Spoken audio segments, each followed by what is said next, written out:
office. I'd prefer that. I'm used to doing meetings like that. They'll soon wish we were on mute. Speak for yourself.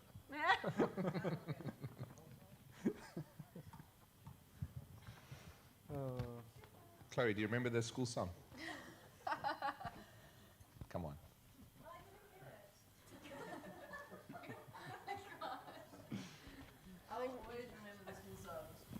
Okay, sing it for us. Sing it Start for us off. Sing it for us, Chloe. Come on, Chloe. Stand proud. We can change that. Jelly Billy, do you know the school song? Hey, Lise? Da, da, da, da. Sending and knowledge, set Miss Mountain and the vine, blessed with vistas so sublime. Okay.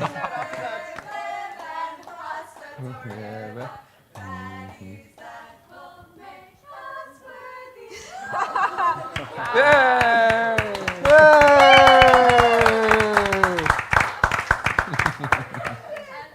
That's impressive. Very good. That was a nice introduction. I think we're live. So to all our online viewers, welcome. That was your welcome to the Oak Lounge. This is our second Oak Lounge, and we're very excited to be here. We're in the ESTEAM Centre, absolutely fantastic venue. So thank you to Somerset College for making that happen, and Annalene and the team. We just want to thank you guys, and I think they deserve a round of applause to start up.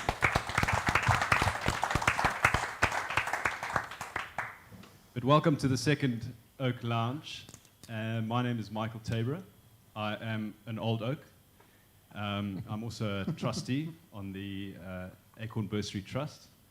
And if you don't know what Oak Lounge is, well, it's an initiative to really engage more with the alumni community of Somerset College and to actually harness a lot of the value that exists in the community.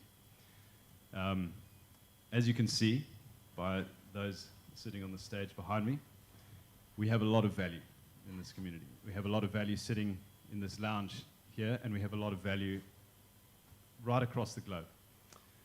And that's the sort of experience and value that we want to tap into, and I think that being an alumni, being a member of the Somerset College community really has its benefits, and I think that Oak Lounge will unlock a lot of those benefits in the years to come. So thank you for joining us.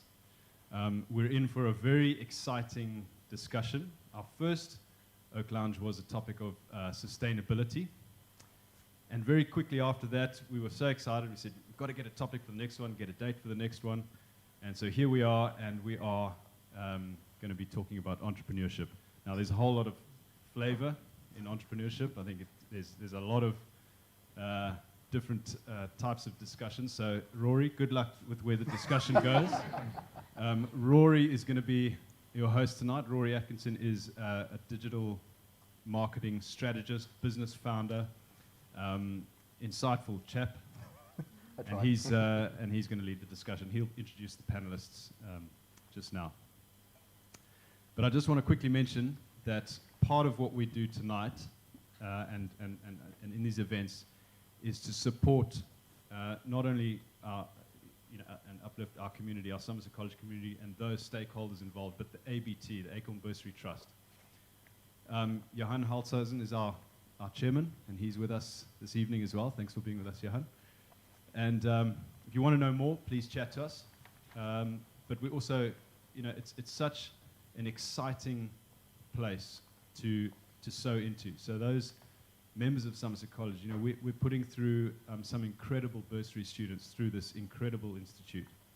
And they're receiving an education that they probably never dreamed of being possible.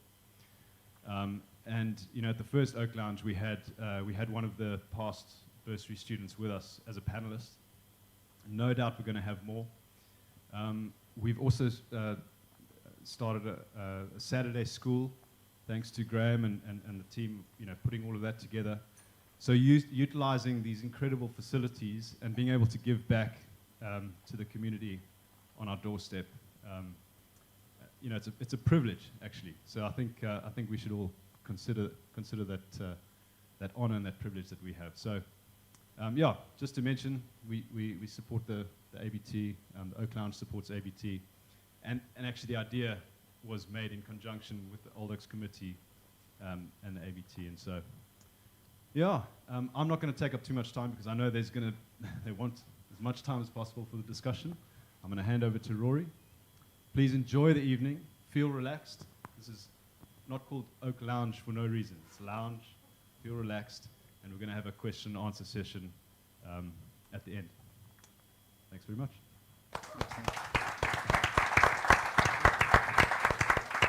Thanks very much, Mike. Welcome, everybody. Thank you very much for coming to attend this evening. And first of all, I just want to start off with an apology for Elizabeth Brown, one of our attendee panelists. She was unfortunately able to make it. She has some personal health problems that she's dealing with. So she sends her apologies and wishes us all the well for the evening. But tonight we have one heck of a panel. I've certainly had a huge amount of fun reading up about all of them. And I'm hoping I can extract a little bit of information about entrepreneurship from each of them for you guys to listen to. And if you have any questions at the end, please feel free to ask then. Also, if anybody would like to get up during the course and go and refresh themselves, wine that side, bathroom that side, keep going outside. But otherwise, let's get this showboat on the roll here. At the far side there, we've got Nick Enslin. I hope I pronounced people's names correctly. I'm not good at that. Nick's got a master's in biotech originally, and after spending a year being a brewmaster, which I think is a fantastic idea, and I'd love to explore that more, he went on to go and do his MSc and honors, and then proceeded to found or co-found Immobieza. How do I say that? Because I've tried. Immobazone. There we go. Yeah. That one. Medical people and their pharmaceutical industries just don't go inside names-wise, man. Okay. After that, we've got Nadine Arnold. Nadine was in matric with me as well. She started in the consulting field originally and then spent some time working in the United Kingdom. She then became a founding member of Snapped and then proceeded to join RAIN as a founding member, which I think most people here will probably know the name RAIN, and proceeded to grow that, and has finally landed up working for Apple, getting about as far away from startup as you can get. Anyway, and then we've got Andrew Georgiou, who was a pro golfer for a hugely long time, touring in the PGA, European, and Sunshine Tours, and then went on to, while he was finishing up as a pro golfer there, founding an app called Golf Played, which has later become Spotlight Special, which he now runs and heads up. Right? And then Sue Diepeveen here on the left-hand side here, Diepeveen, sorry, who's an actor, writer, teacher, director, producer, and vocal artist. She is the founder of Drama Factory and Speech Focus, and has an extensively long history in the drama field, everything from teaching to theatre craft, writing, you name it. Hers is a very long resume, but a pleasant one to read. So yes, thank you very much everybody for agreeing to do this, really appreciate it. And we're going to jump straight into questions. If you guys have any thoughts on any of the questions, please jump in. They're not specifically for one person individually, but we can start left and work our way down and then come back if you guys would like to. Alternatively, if you feel strongly, please feel free to jump in on the question. So my first question is, what was the reason or motivation for you to start or found your own business? Who would like to start with a nice, easy one? Money. Money. Money's a good motivator. Would you like to elaborate a little bit? No, I think most people need to earn a living. Yeah. And, I was reading today on my way here, I thought, well, it's all about entrepreneurship and what is an entrepreneur. And an entrepreneur is just somebody who starts a business. Not every business is equal to every other business, and not every business is successful. and it takes a lot of grit. But finally, you want to be able to have a successful business. What does that mean for most businesses? And that is a bottom line, you know. So that is a motivator for starting. Of course, there are other reasons, but am I wrong in saying money? No, you're very right. No, it's just one of the possible reasons. Right, what about you, Andrew? Why did you leave pro golf and get into business? Well, pro golf is entrepreneurship in one form of it. Yeah. That was all because of talent, if you want to call it anything else, and a passion. And any professional sportsman out there, I mean, we've had a few come through Somerset College's doors. Huge respect, takes so much time, so much discipline, sacrifice, and 4 years of college golf, 9 years of pro golf. I mean, it's really takes a lot of effort. And then it just kind of led into entrepreneurship, and starting my own business was actually quite easy because I knew what it takes. You've got to be extremely driven, extremely focused. You don't have an 8 to 5, you work when you need to work. And then traveling through time zones, I mean, if your phone's ringing at 6 o'clock in the morning, then that's it, then you take it. So for me, it was more led by just the opportunity I was given, and through the passion and talent. Okay. Yeah. And Nadine, what got you started? Just to add to that, I think, I mean, not performing at your level, but sport teaches you a lot of those lessons, and then kind of moving into the business world, you start, especially within the South African context, you start seeing a lot of problems that you can solve, and I think that's a really exciting thing as an entrepreneur, is that there's so many problems that we can solve in a country like South Africa, and it's all about choosing what you really care about and what you want to go after. So in my case, it was not necessarily fully on the kind of entrepreneurial side, but more looking at, you know, in the education space where we can really make an impact. And I think that we're very fortunate in that sense, because this is a place with so much opportunity, and it really is just finding those things that you care about and those things that you want to go after.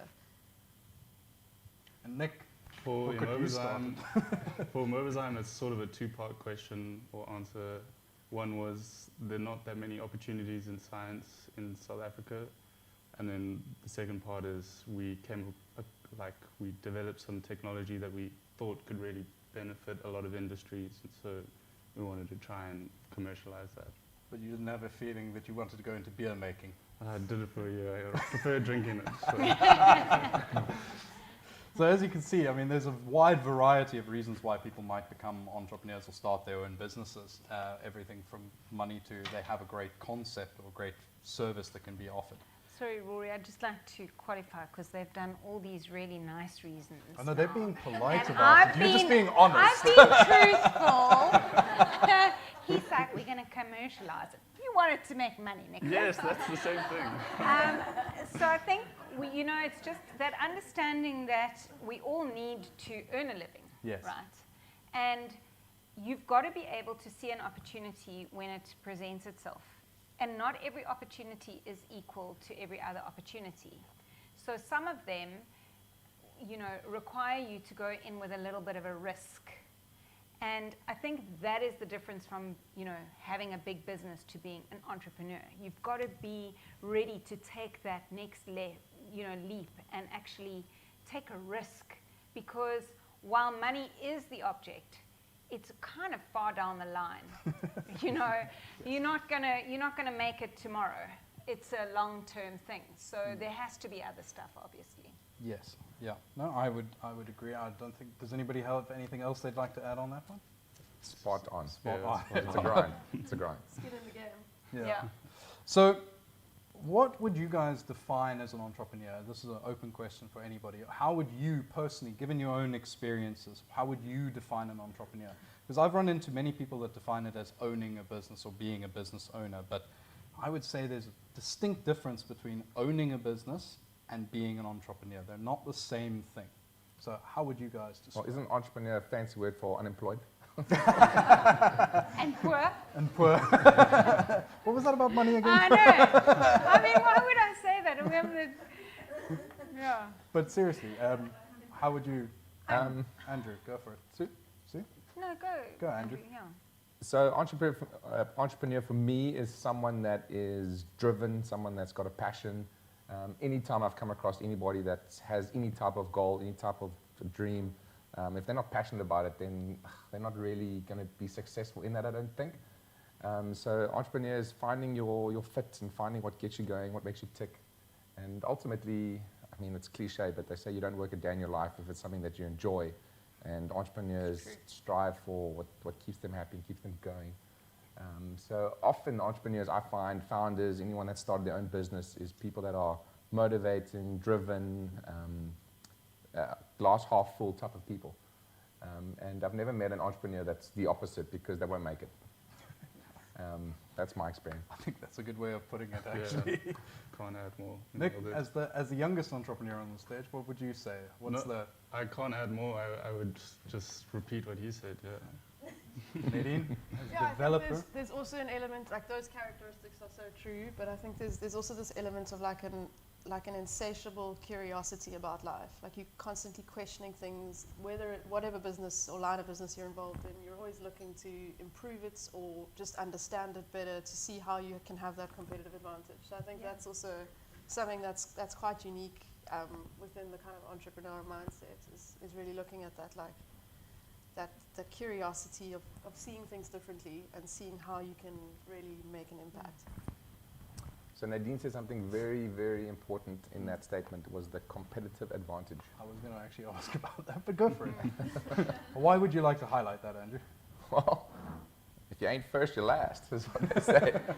But sometimes when you're first, you don't do as well. So what differentiates the people that are first with the concept as an entrepreneur and the people that actually make it successful?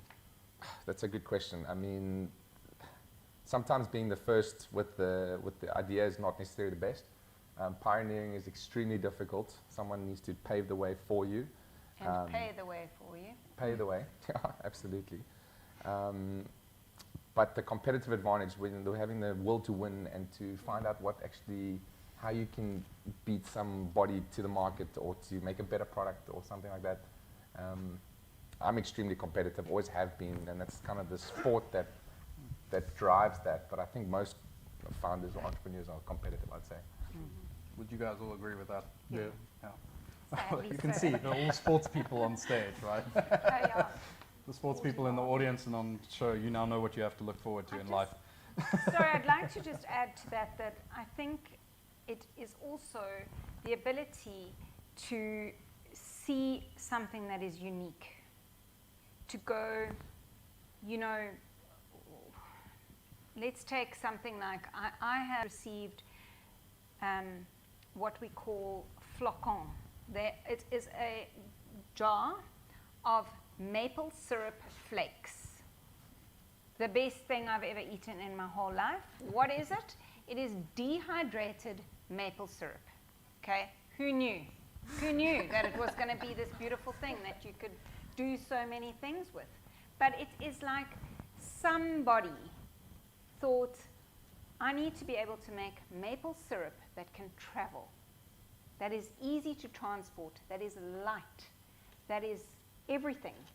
And they dehydrated maple syrup and made these beautiful flocons, flakes, maple syrup flakes. So that to me highlights entrepreneurship, because they've given us something we didn't even know we had and we needed, and now I can't do without it. So it's trying to find that unique hook.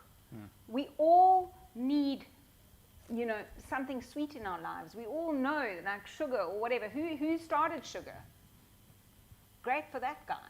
Who started coffee?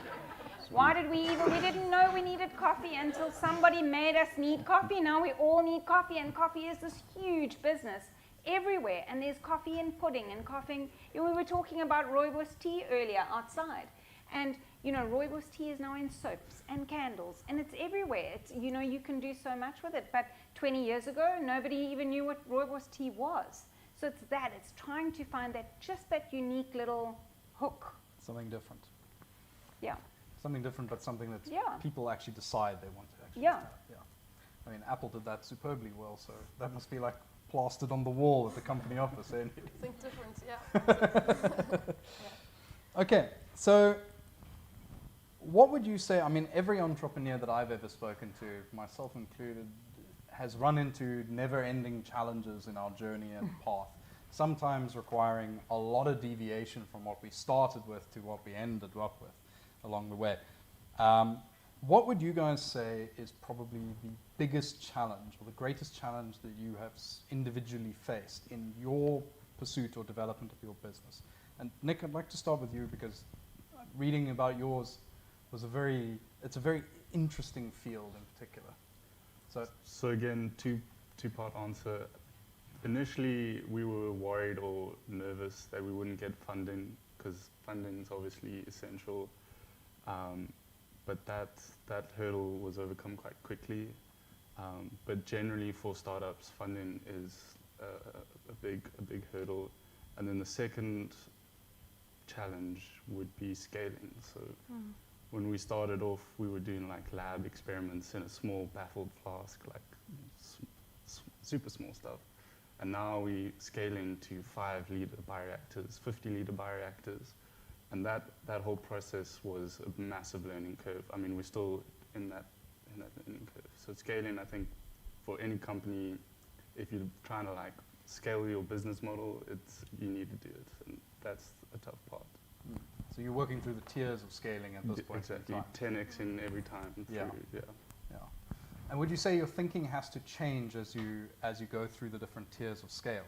Or has that been the case that you found? Yeah, so from a technical point of view, for sure, but then also like thinking of how the business would work, how would the business model work, and how do the numbers play out, and can you actually 10x, and when you get to that 1000x, is it profitable? Like, so that's the learning curve that we're in at the moment. And when you were pursuing funding specifically, I'm going to come back to you guys here, but when you were specifically going after funding, what was your approach? How did you get started? Because as you've highlighted, it's an incredibly important aspect of developing a business, or specifically a technical business like yours.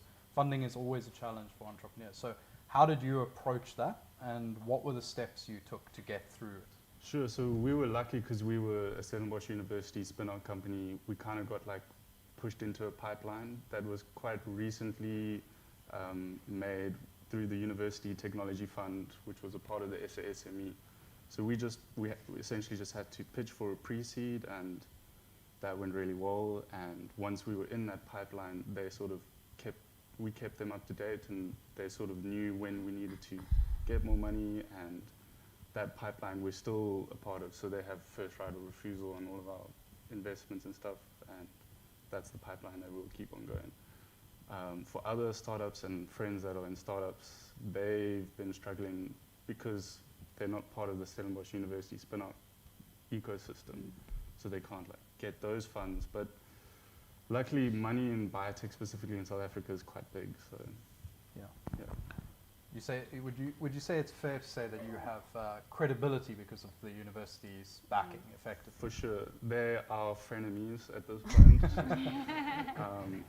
Yeah, they've been great, but they've also like been quite a hindrance. So. I can believe that. Yeah. Not the first time I've heard that story. Yeah.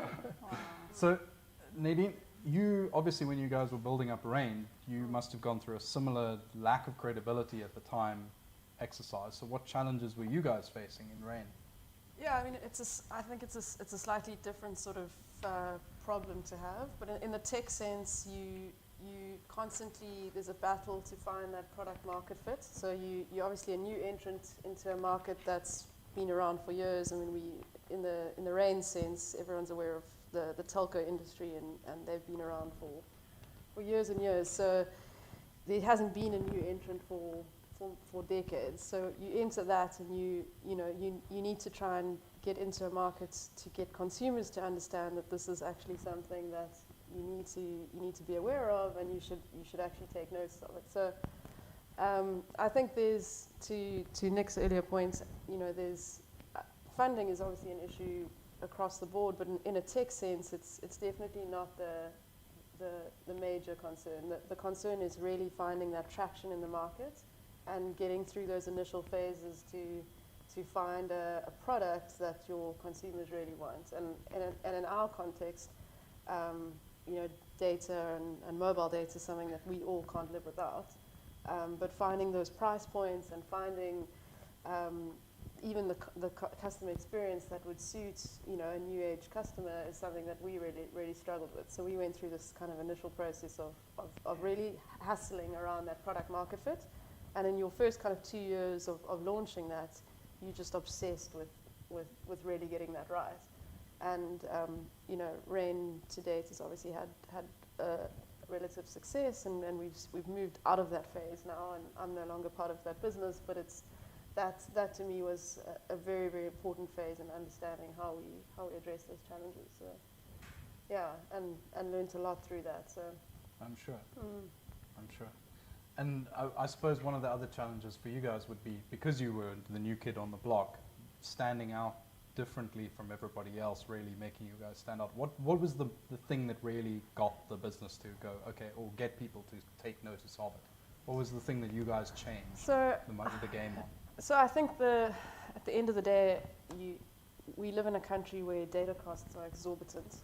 And as I said earlier, I mean, probably one of the main reasons for a building like this is you want to you know, expedite technology. You want everyone to be able to access technology, and data is one of the enablers around that. So for us, it really was around price and how we enter the market at an aggressive price point, but also in a completely different way. I mean, there's no other telco that offered data only. So we were a mobile data only network.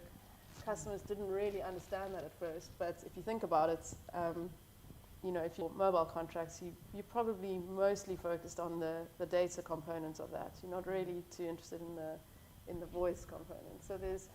So things have shifted, and we all very much reliant on that. So for us, it was really finding price points in the market that made sense, and then again looking at a go-to-market approach that was completely cost-effective and different to what the other markets. So we've got no retail branches. We all completely online. We managed to obviously cut costs in that way, but that has its negative effect of being you don't really have the credibility in the market yet, because no one really understands who you are, who's Rain, who are they, what are they all about. So yeah, that was the balance that we had to make. Sure. That's challenging. It's always difficult competing on price as well, because bigger guys can come in and just swamp you. So being able to differentiate can often be a challenge for an entrepreneur in that sense. So it was nice to hear that you guys came up with another solution. Andrew, what has been your biggest challenge with the development of your software product? I'm sure there have been a couple. The development? The actual physical building of it. Learned a lot, and love getting feedback, love learning from any situation. Initially, the funding was built around a concept, the founders being educated in that field.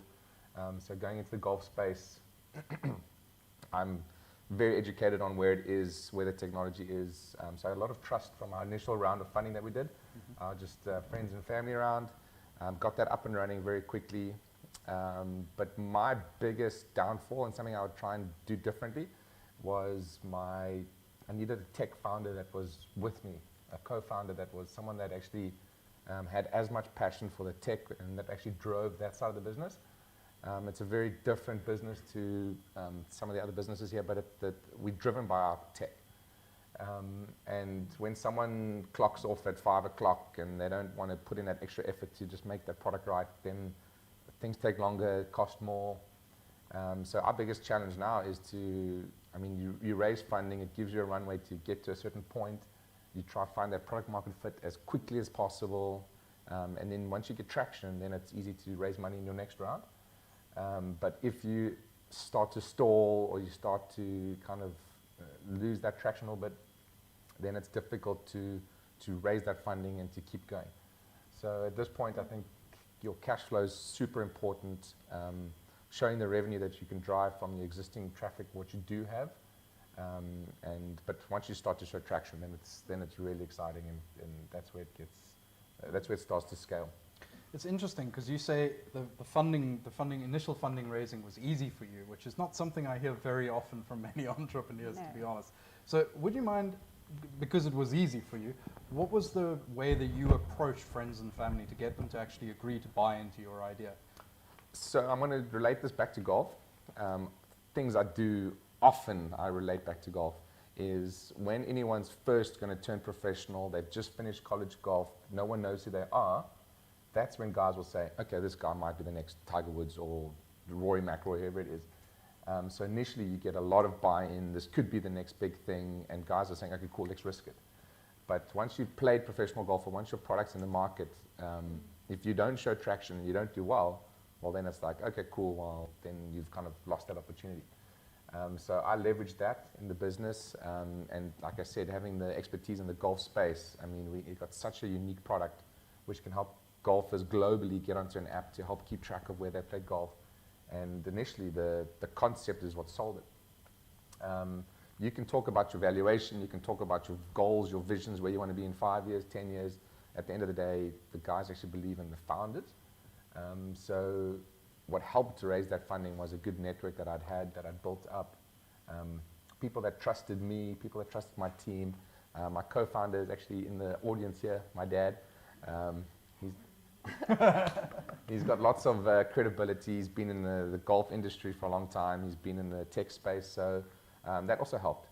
So for me, the initial round was actually easy, and the secondary round in the more traditional spaces, where now you actually got to raise money on proof and on where you are, is now, okay, well, now it's where it actually, okay, this is when it's real. Yeah. So we're in that space now where we just grinding away to keep growing and keep showing that product market fit, and yeah, we're about to open another round of funding and get going, so it's quite exciting. Well, there you go. If anybody's got some cash lying around, Andrew's willing to take it. Dollars, Bitcoin, no worries. Sure you want Bitcoin currently. Sue, same kind of question. What's been your biggest challenge? I mean, yours is a storied career, so... Yeah, so I think what is beautiful for me this evening is that there are a lot of people in this audience that I've worked with in my career as a teacher, and it's so lovely to have you all here. It's really great, so thank you. And I started my career as an actor, so that is what I did, and then I had my children very, very young, and I decided I would be a teacher, and all the time in the back of my mind it was like, how do I get back to acting? That's my passion, it's my trade, it's what I do. But there just didn't seem to be space in my life for that. So when you know, and having said earlier that money is the driving force, I mean, I think anybody who really knows me knows that I really work bloody hard to not earn a lot of money at all. I think you've summed up entrepreneurship in a nutshell. You know, and my life is made up of a lot of small businesses, because being an actor is a business. You are like a golfer, Chloe, world champion, long drive champion, right there, just saying. You know, you are your own business, and you've got to drive that, and that is a business. And I put that aside to have my children. But in the back of my mind, I always thought it would be so cool to have a space where I could go and create theatre. I would love to just have that. But, you know, then life got in the way, and I had to do a lot of, you know, kind of raising of children and trying to earn money, and I'm teaching and hustling and teaching public speaking on the side and Yep. all that I'm a stuff. Oh, you're a student. Okay. So, you know, and it came, and then, you know, as fate would have it, we had this building that we had bought as an investment. And my husband bought it, and he was like, oh, we can make it into a storeroom, we can do this, we can do that. And then he had this kind of dodgy business that he had, and it was like, oh, and then, you know, Wimgaard had a bloody boat there, and then we weren't getting the rent, and it's like, oh, Wimgaard. And at the time, I was teaching. I had a drama studio with, you know, at 8 schools in the area. I had 350 kids that I taught weekly with a team of 3 teachers. And we had gone from, say, Hendrik Low, where we were in the hall, Elke Vrydag in the hall, and eventually my teacher was outside the boys' loo in the foyer because, you know, the schools realized that they needed their space and how much of a premium that was. And, you know, I was only paying a tiny little amount to run my studio, but that was kind of like my first business. And then we started annexing some of the factory. And it was like, you know, went to my husband and I was like, oh, yeah, no, we'll just use a little bit. And so we stole the space from him. He had no clue. And Grace Newton, who's actually an old girl here, came to me. Grace was working for me, and she came to me and she said, you know, my dad's got this band and, you know, we'd really like to do a little show. We didn't even have electricity in the building. So I was like, yeah, Grace, I mean, sure, we could do a show.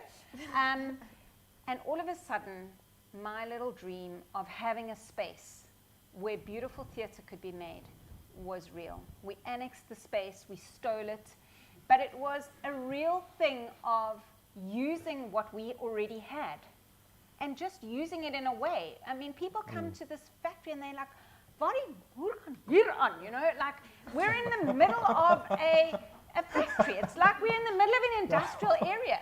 But you walk in and all of a sudden you're in a theatre and it is so cool.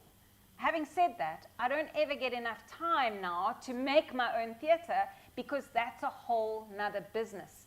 So I'm still an actor running that business. I run the drama factory, that is a business. And producing plays to go into the drama factory is a business.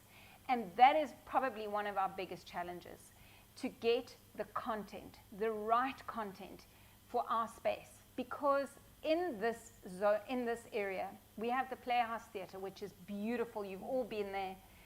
It is a community-based theatre. Skulk Besaidenout cannot get a date at the Playhouse Theatre because they are booked up with their own shows 4 years in advance. So where does Skulk go? He doesn't come. It means you've got to get in your car and drive to the Baxter, but not anymore. So we made a little space where Skulky can come in his pajamas and say, "Hello, Mensa." Here we are. So my challenge is, you know, it's trying to juggle all those aspects of my career, to try and find the funding to make beautiful projects that people with, you know, violence against women and, you know, racism and all the things that we should be using theatre for, but people are like, oh, we're not going to go and see that because we've just had COVID and it's not good. So, you know, we need to find the funding for all sorts of projects. So that is the biggest challenge for us. And for me to just be that conduit between, you know, people and the work, and to go, hey, take a chance, Tony, come and watch this thing, it's beautiful, you know. So yeah, I mean, money is always going to be the thing that drives, you know, that kind of, yes, if you've got a lot of money, if, you know, if Elon Musk is saying, yeah, you know, here, have this money, take it, then that's great. But I think all of us, Twitter said yes. we would, yeah, we would be. If I was a shareholder of them, I'd also be saying yes. It would be so much, you know, it would be easy, but then it wouldn't be half the fun. I think what you'll notice from all of those answers, there's a couple of things there that makes it kind of interesting, is that the challenges vary dramatically depending on the industry and the business type and the scale and the level to which it is. But there's one thing there that is universal across this panel, and that's determination and grit, right?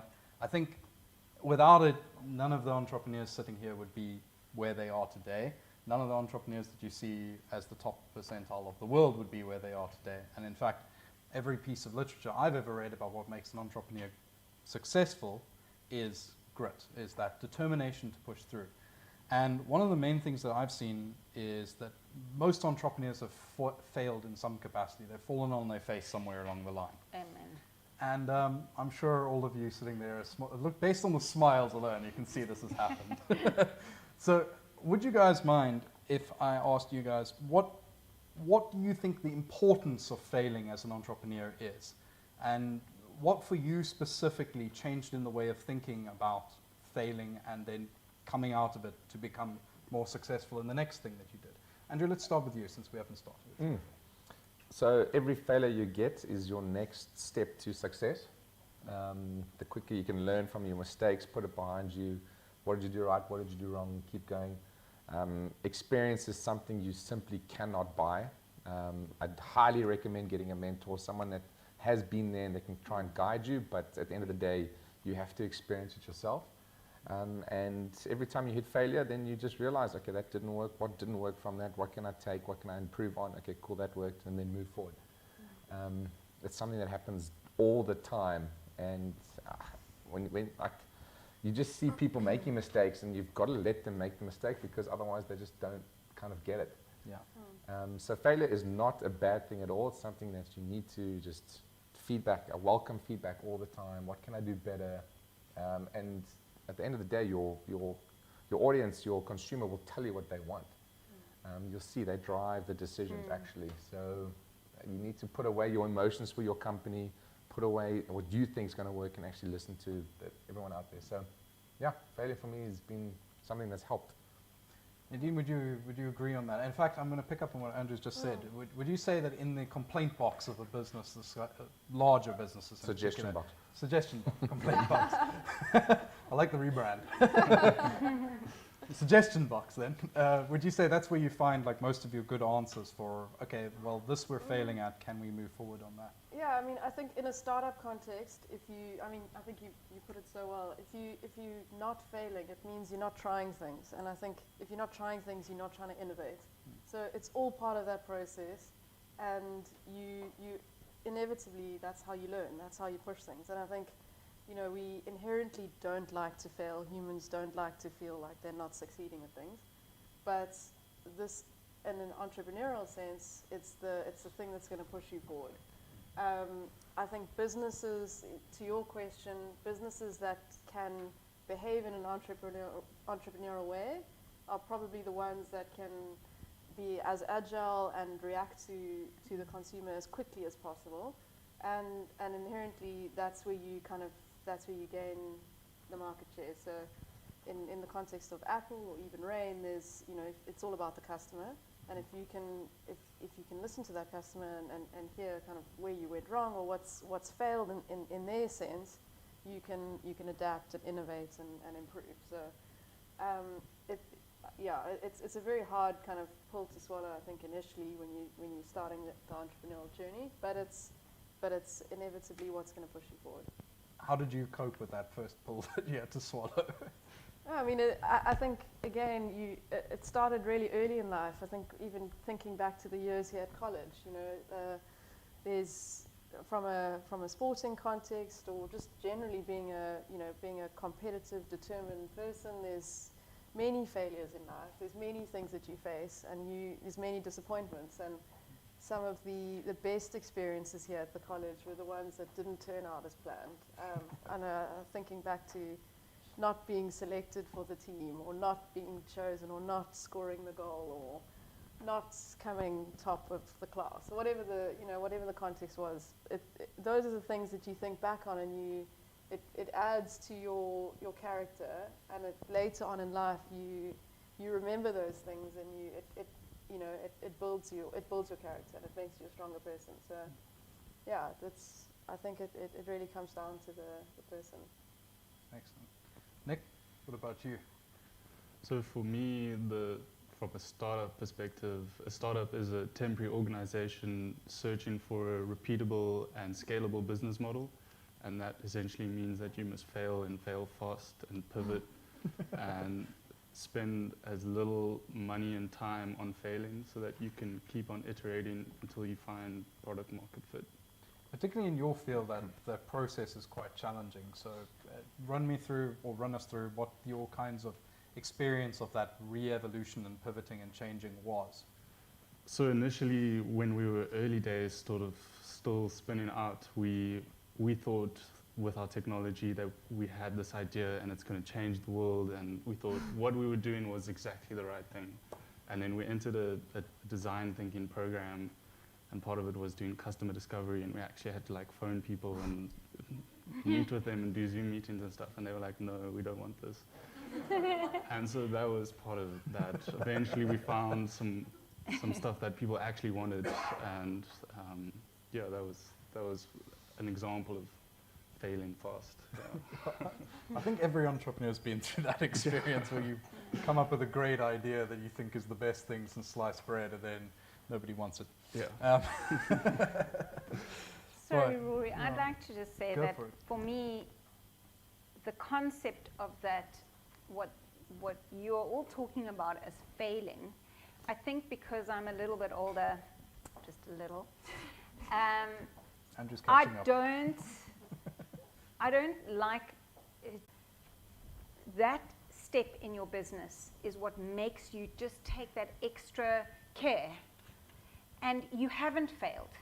You know, even businesses that maybe had to close during COVID, did they close because they were bad businesses? No, they closed because of maybe some external things. They couldn't, they couldn't see the journey out.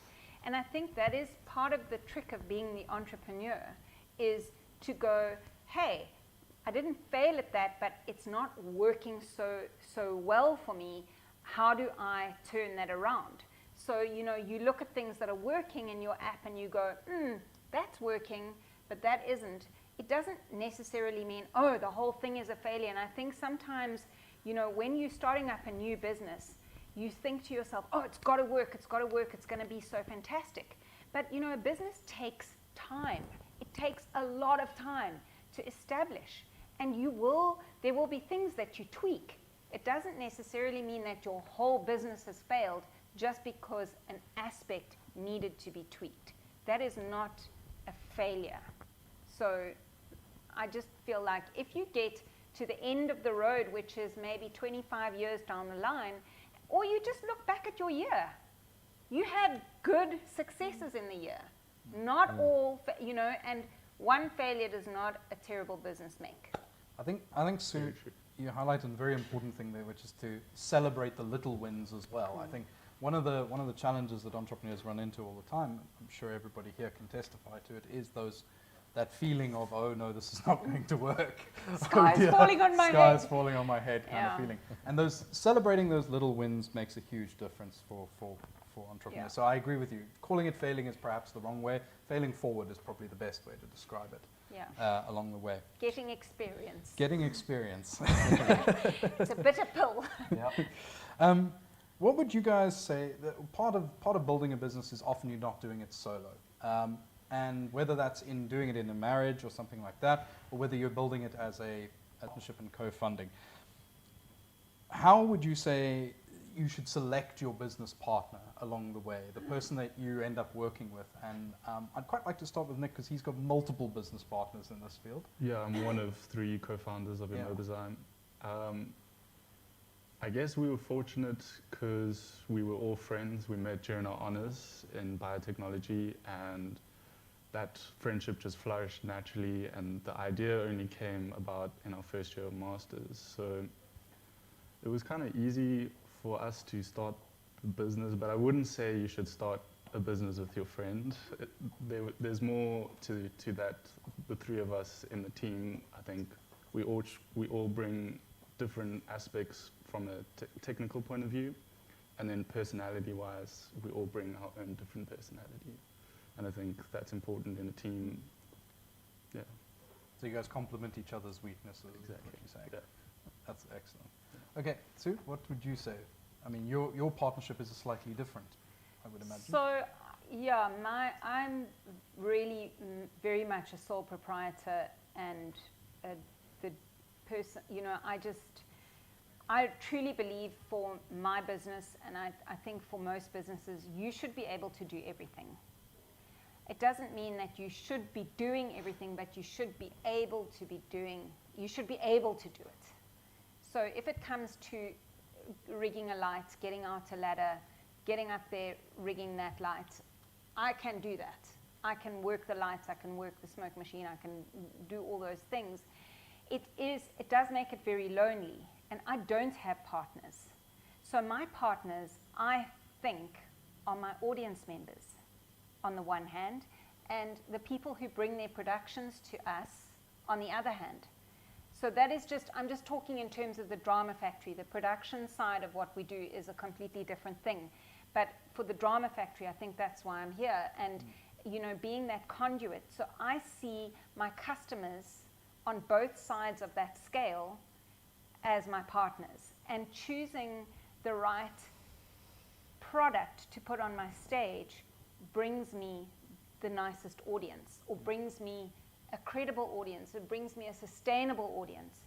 Because if what I'm putting out there is something that they want to see, they're going to keep coming back.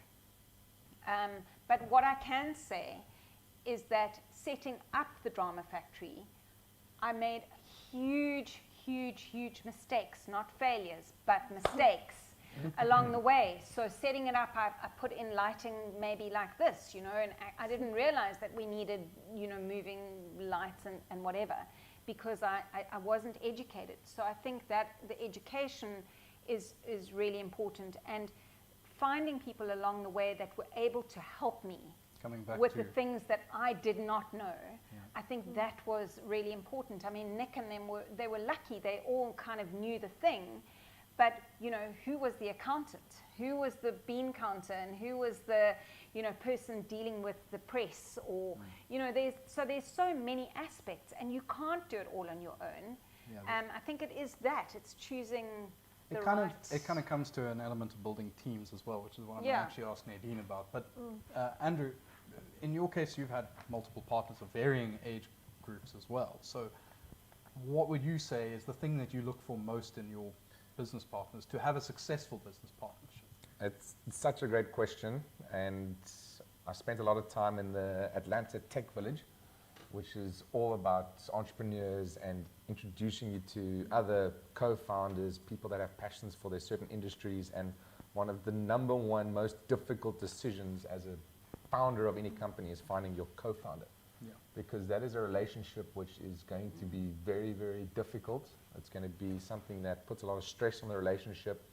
And underlying, I think, when you meet with people and when you speak to them, that loyalty and trust, that that someone's got your back in any situation.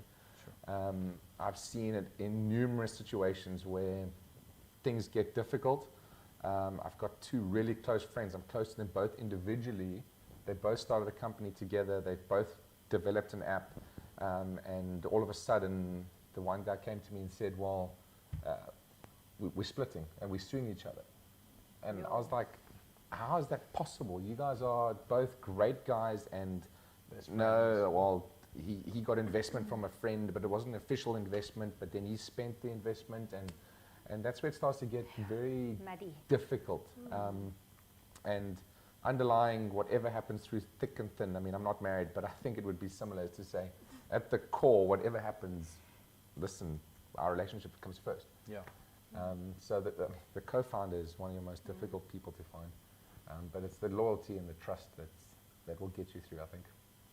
Excellent. I think that's a superb answer. So Nadine, I want to go slightly different with you, because a huge part of the successful thing is building good teams underneath you or to work, and that seems to be, in your field specifically, something you've done phenomenally well over the years. Yeah, I mean, I think to add to Andrew's point, you select a co-founder or a founding team, and that's, in a sense, is one of the biggest challenges. Looking beyond that and growing those teams is equally as challenging. So if you look at the things that basically keep founders up at night, if you look at what keeps CEOs up at night, it's probably around teams and scaling those teams and choosing the right people. Because at the end of the day, it's the people that really determine the success of the business. So I don't think there's any easy answer to that. I think that there's, you want to find people with a common interest. There's obviously, there's ways in which you can go about it, but I think it just remains one of the biggest challenges for businesses to keep people motivated, to keep like-minded people in a team, and be able to scale that is really, really tricky. So I think to an extent, the businesses that I've worked in, we've obviously been able to do that, and it's, I've been on many hiring calls or decisions, and you never actually know at the end of the day. It's one of those things where you just have to go with you know, take the information at hand and make the call. And ultimately, we're all human beings. And you know, whether it works and whether the team gels is something that you constantly just have to work on. And it's dependent on really good leadership. So I think that's, yeah, I don't have an easy answer to that. I just think it's one of those. It's a challenging It's one. a really, really big challenge, yeah. Okay, I have Rory, one last question I just before wanted we to wrap say that up. to you on that I think I had it a very different way around because I didn't start off starting a business. So they all had this, you know, idea, oh, let's start a business. I was just like, I'm just going to do this thing for me. And then my team found me.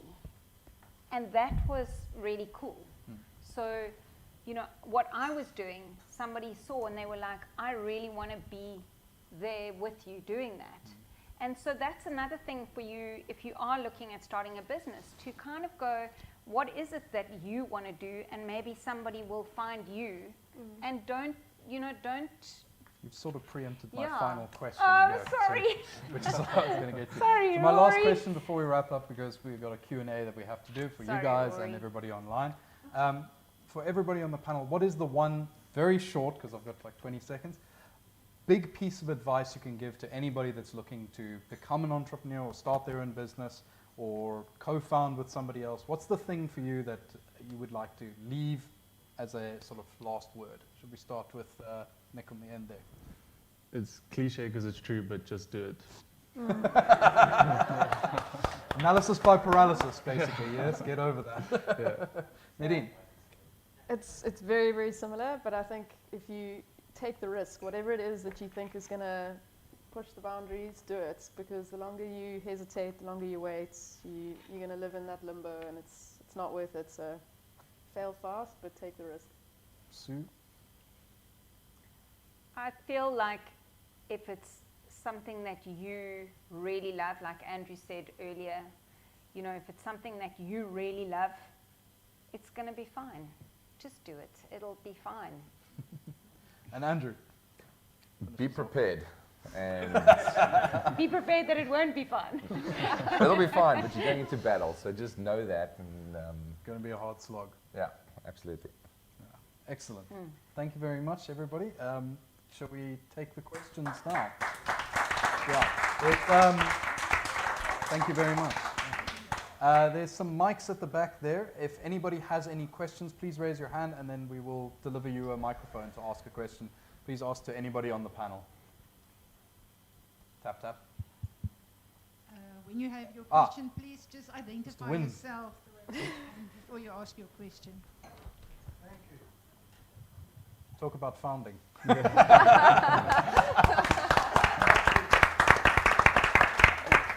Thank you. When we started the school, we used to have a subject called Entrepreneurial Studies, where in grade 9, the kids used to learn about running businesses and so on. And I remember talking to a guy called Mike Sander, who is the CEO of A in CI. He said to me, "You're absolutely crazy." He said, more than half the people are not entrepreneurs at all and should not be entrepreneurs because they will fall flat on their faces. So what are you trying to teach these kids about? So I said, well, maybe we're trying to teach them a bit to find out that they aren't before they start. But I'd like your comment on that, because obviously all of you have been successful. But I think that, there are a whole lot of people who waste a lot of their money and energy and their lives trying to be what they can't be. So what question would you like to add on to that? Well, I'd like your comments on that. And Or comments? Panelists? Who would like to take that one? I'll jump in there. Entrepreneurship is not for everyone. It is difficult. You need to be prepared. You need to be able to problem solve. Yeah, 100%. Hey, there we go. That's one of the key founding slogans from the school.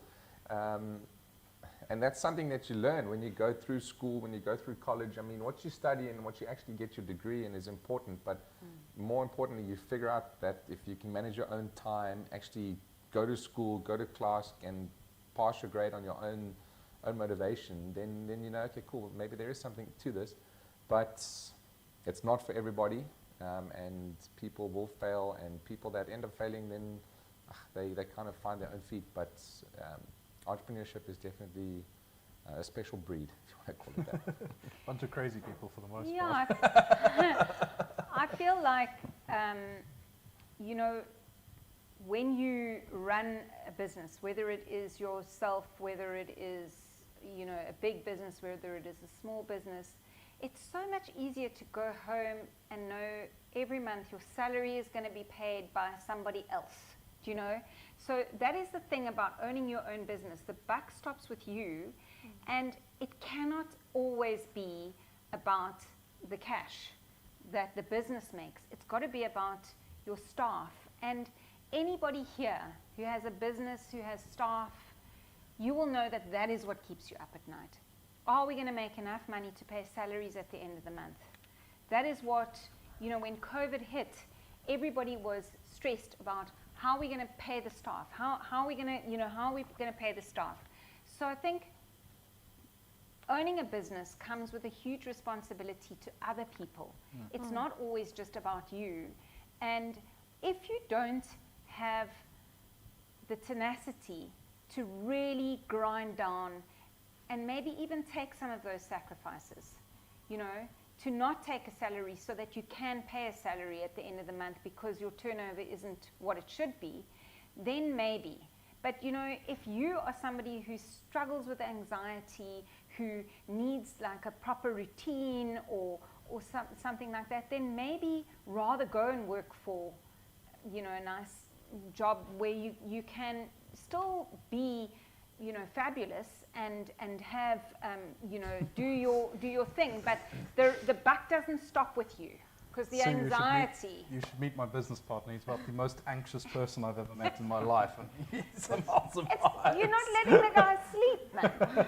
He's on honeymoon at the moment. I promise you he's sleeping well. So he's not sleeping at all. Oh no, he's probably still not sleeping well. Have we got any other questions? Or have you got, sorry. I just wanted to add to that because I remember those classes very well. And I think that, you know, we obviously all have very different stories, but I think that it's also such a privilege to have attended a school that took the risk on something like that so early on, because whether you're an entrepreneur or whether you're not, that type of thinking and that mindset really, really was the differentiator for me entering into university, entering into a business world, thinking in a different context. And I have to say that it was what, in some respects, I mean, we all have our skills and differences, but it's what set me apart from maybe someone that wasn't able to attend those classes or that wasn't there. So I think that at the end of the day, it's, you know, we label entrepreneurs in a certain way, but thinking in that way is something that's valuable across the board. And whether you need to be able to think for yourself in this world, and I think things have changed dramatically. And everyone sitting here, whether you work for someone and your salary is paid by someone else, or whether you're trying to start something on your own, or whether you don't have anything, you need to stand on your own 2 feet and think for yourself. And I think that it starts with education. And it's I would second that. It's really. Do we have another question? Yes. I actually have a question. Most entrepreneurs, as you said, sort of start up in your own space. It's not necessarily that you work from an office right from the start or have like this space where you work from. How do you balance your personal life and your job, your work, this baby that you're creating, and not just work all the time? What do you mean a personal life? I was just thinking that. What are you talking about? How do you balance that? My office is next door to where I sleep. There's no ways. Work hard, play hard. Work hard, play hard, yeah. For me. Nick, what would you like? Would you like to answer? work hard, play hard. I think there's a lot of flexibilities. It sort of ebbs and flows. There's times where it's absolutely manic, and then there's times where it's like, you're sitting there, what are we doing? And that you've just got to get used to. And then obviously, like, at least put in some good time for yourself aside and people around you that are important. So, Yeah. Discipline. Scheduling, would you guys say actually breaking your life into compartmentalized components, does that help? I don't really do No. Then he's like, nope. It's really difficult because things come at you at different times during the day, right? So, you know, you think, oh, everything's sorted for September's stuff, and then all of a sudden 3 productions pull out. Oh, okay, now we, you know, don't have that. And I can assure you that people phone me at 4 o'clock in the morning. I assure you of that. And if my phone wasn't off, was on silent, then, you know, people get, they are like, oh, we get in the time and attention that they deserve to. There's, I mean, I would say there's a certain amount of sacrifice that comes with being an entrepreneur that you kind of just start to accept as normal. So, I don't know, it's an abnormal world to live in. I don't know what your guys' impression is of that, but I would say it's an abnormal field to be in, and so difficult to actually separate out. Another question? Any other questions? Yep. Oh.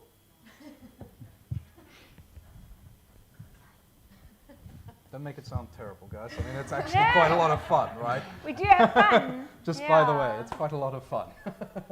Okay, so I hope I get this out in the way that I mean it. And Nick, I think because I know so little about the biotech space and hearing about funding and all of that side, it's very interesting to me. But like, I'd like to know, you know, was there ever plan B? Like, if everything failed, like, what am I going to do? Or is it just like head down, like, I'm going to make this work no matter what? And it does apply to all of you. But that, was there ever this, you know, it's never not going to work. I'm so focused on making this happen that there isn't a plan B. Like, I'm going to grind this to the dirt until I make it work. Yeah, I'd like to know, like, that kind of mindset around there's no real option for failure, or, you know, how far can I push it until I actually decide that I'm going to give up. In the beginning, there definitely wasn't a plan B. It was work hard and we see what happens. I mean, I was literally finishing my master's, so I was on a bursary for my master's. And if I didn't get money in January, I would have not had a salary. And so we were working tirelessly in my second year of master's to get funding. And it came through on January the next year. And so that was, I mean, serendipitous, but there wasn't a plan B. I mean, I don't know what I would have done. Yeah. Anybody else? Anybody else been through the zero other plan? Sure. There's many times where I thought, is it really worth it? And all this time and effort you're putting into this, and you're grinding away to pay other people's salary and often not taking a salary yourself. And you know your skills are so valuable in other industries. You're like, I could go get a job and get paid double the amount of money. But at the end of the day, you mentioned something, is that entrepreneurship is fun. Yeah. And it actually, when you get those little wins, it's like, okay, cool, this is actually why I do this. All the big wins. We're looking for a big one. And it's just the freedom that you get to have your own time, to be able to do what you want. And ultimately, I think any successful entrepreneur, at the end of the day, the reason for being successful is that you have the decision to use your time as you want. So for me, sure, I don't think there's many other options other than to do what I'm doing and make it work and figure it out how to make it work. So no, it's fun. I think for me it was, I never really went in with this big business plan. Like, you guys are all much cleverer. I just am an actor, God, and it was really like, okay, let's experiment. So I had a smaller little space, and I was like, okay, let's see if this could work. And when 80 people were crammed like sardines into this little space to watch Peter Dirk Ace, I was like, Peter Dirk Ace in my space. Like, you know, that moment was like, these 80 people have crammed themselves in to come and watch a South African icon. So it was that, you know, you live for those moments of like, oh, this is working. Then you go to another space, you're like, oh, now we're so secret haunt and, you know, go to this space, and then COVID hits and it goes all, you know, pear-shaped. So I think for me it was less of having a plan B, because I didn't even really have a plan A. So really just trying to figure it out, and now looking back and going, thank God I didn't have a plan A.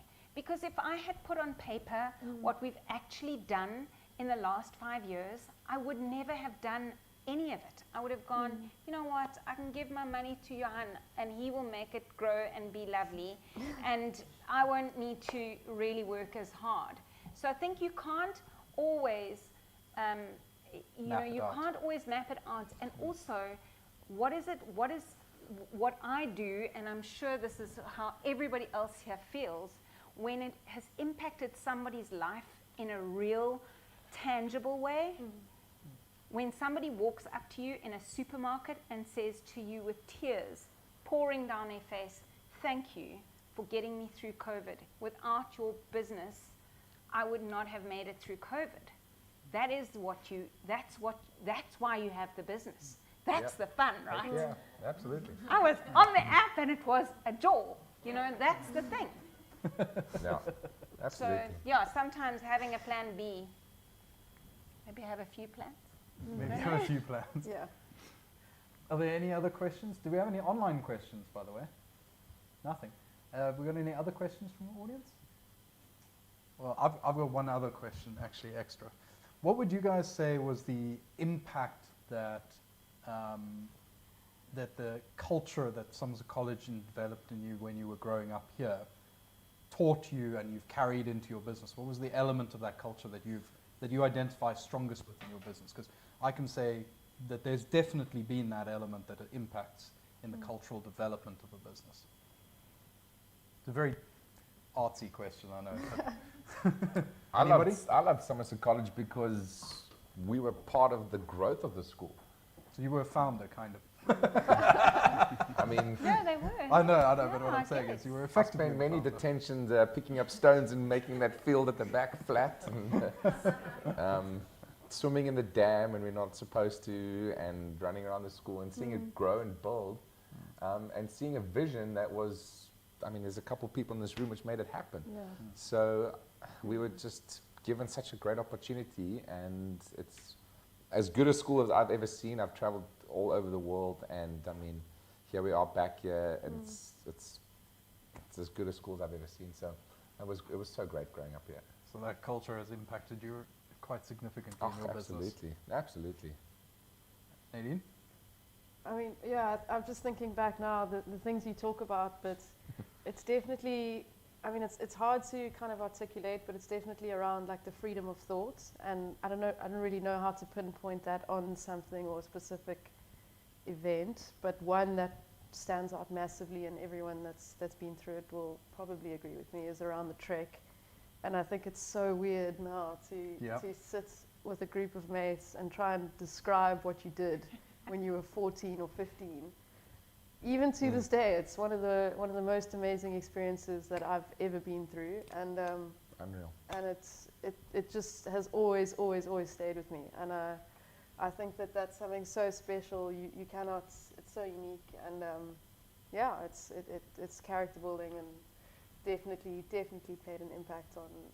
I'm glad you also struggle with explaining it, because I had to recently explain to somebody that's moving from the UK that wants to bring their son and their two sons and daughters to college, and I talk them off bishops and all the rest of it. They're now in the queue for the school. So anybody that's involved in that, if you want to come chat with me. Gets his 10% at the back. Okay. Anyway, but I had to try and explain Trek, and it was one of the most impossible things I've ever tried to do, and easily one of the most difficult things I've ever tried. Nick? I mean, besides my fantastic education that I got here, I would say learning good manners, being empathetic to people, understanding different people's opportunities, and sort of developing me as a person was obviously so essential, and like what a privilege to come to the school. So. And Sue, what did you see with your kids? Well, yeah, I think it's different, obviously, as a parent. But I remember when when my kids were little, there was no Somerset College. So it was these kids that were all kind of going in there and, you know, making that happen. And then that decision to kind of go, yes, we're going to, you know, put our lot in with this little school that's kind of growing. And I think when you look back and you realize just how above its weight this school punched from very, very early on, that is what, you know, that is what you take from that. The passion that everybody, the kids, the teachers, the ground staff, everybody put in here, that's the kind of enthusiasm that everybody needs to start a business. Because if you put in as much as they did, that then your business has to succeed. And I think, you know, having had 3 kids through this school and, you know, really seeing other people's children, and it's just incredible how all-encompassing it is. And your kid might not like hockey, but they're going to like something. You know, there's going to be something. There's a beautiful new building where you can come and art yourself into a coma if you wanted to. You know, so I think it's that realization that literally every kind of person they have tried to accommodate at the school. And if us as entrepreneurs can do the same for all our customers, we'd be happy, right? So I think this is Entrepreneur 101. Yeah. Well, you get to ride through a vineyard to get to school. I mean, come on. It's a bit of a grand entrance, eh? Right. Mike, do you want to come and wrap us up this evening? Great. I think that's a good place to end. Good Yeah. ending point. Well done. Can we just give our panelists and Rory a hand here?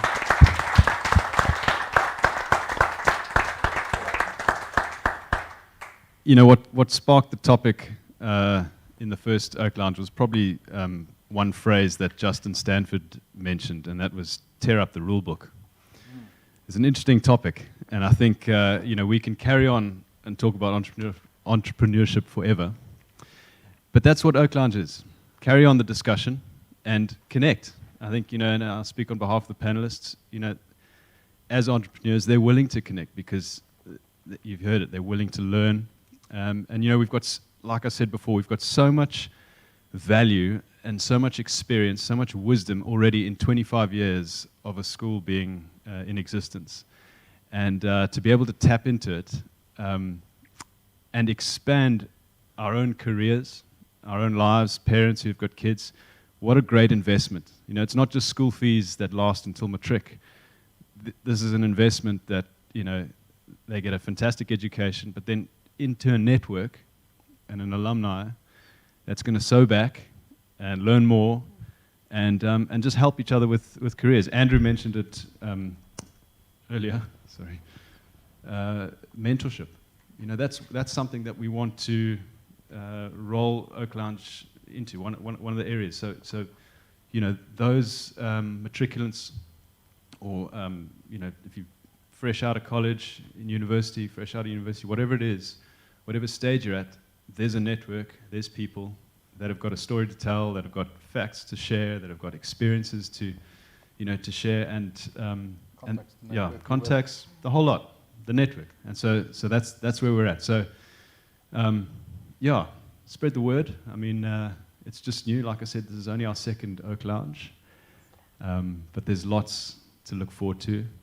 I just want to highlight again the Acorn Bursary Trust. Yeah, have a look at it. The information's on the website. Yeah, and let's, as Old Oaks, and I speak to the parents as well, let's really work together to give back to that as well. Yeah, and just be a part of this exciting thing. We do have, I don't know if we're saying goodbye to the online viewers, but thanks for joining us, everybody who was online. Give them a wave. There we go. We do have some gifts for our panelists. Annalene, maybe you can come up those and... checks to start our new business. I'm sure. We're almost there. Maybe one day. College debentures.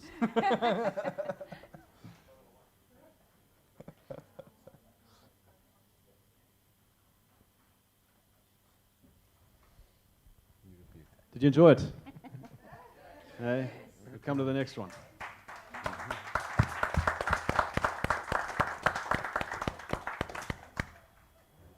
And just want to thank Somerset College coming back. So what a great opportunity to come back and see how the school's developing. I remember missing maths class. No, not missing maths class. Going to maths class and saying, we're not doing maths today, we're going to the rugby field to plant grass.